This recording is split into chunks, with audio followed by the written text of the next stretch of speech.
to the very bereaved family of the late Sir Morito Pasis.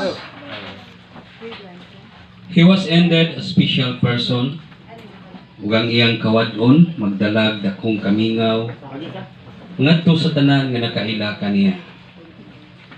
Ilabi na gayod kung nakaupod naton siya sa panahon sa kasakit, kalipay ug uban pa nga mga sitwasyon nga atong nagian nga nakaupod naton siya.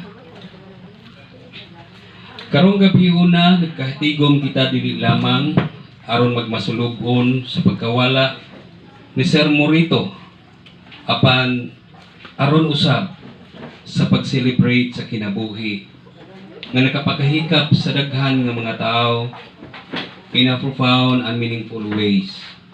Kini nga panahon mao ang paghinumdom sa mga higayon nga iyang ipaambit uban kaniya sa mga leksyon nga iyang ipadayag ug sa gugma nga walay pagduha-duha niyang gihatag ngadto sa mga tawo nga nahimong parte sa iya kinabuhi. And now, let's watch the brief video presentation together in loving memory of Sir Morito as we reflect on the memories he left behind during his life's journey.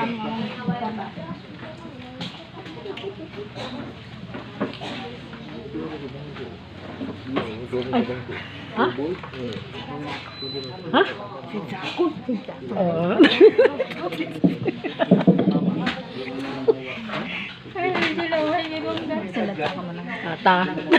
Tara.